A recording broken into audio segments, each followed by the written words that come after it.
ঢাকায় ভয়াবহ তাণ্ডব ও সহিংসতা চালাতে চায় পলাতক আওয়ামী লীগ।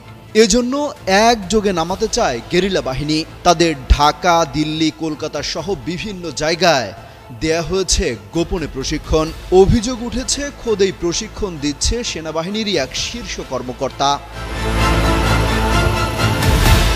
এরই মধ্যে সেনা হেফাজতে নেওয়া হয়েছে মেজর সাদিক নামে সেনাবাহিনীর একজন অফিসারকে।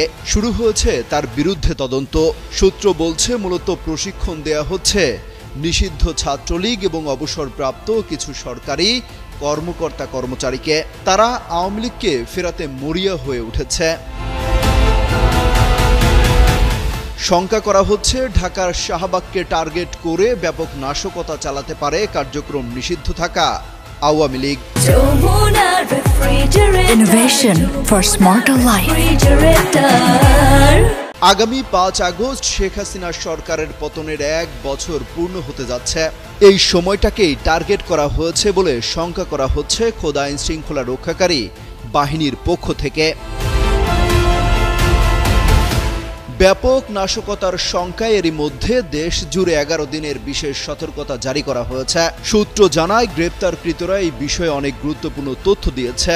এসব তথ্য যাচাই করে দেখা হচ্ছে। তারা জানিয়েছে ঢাকা দখল করাই ছিল তাদের প্রধান টার্গেট। এজন্য তারা সাবেক প্রধানমন্ত্রী শেখ হাসিনার নির্দেশের অপেক্ষায় ছিলেন।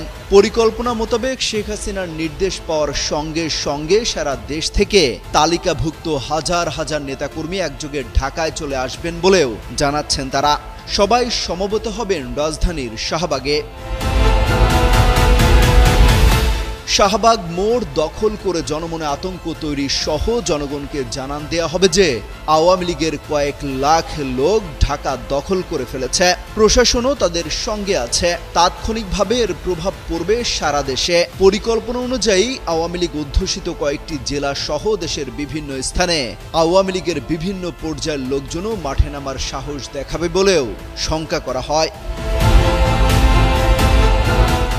অমিত হাসান রবিন, যুগান্তর নিউজ।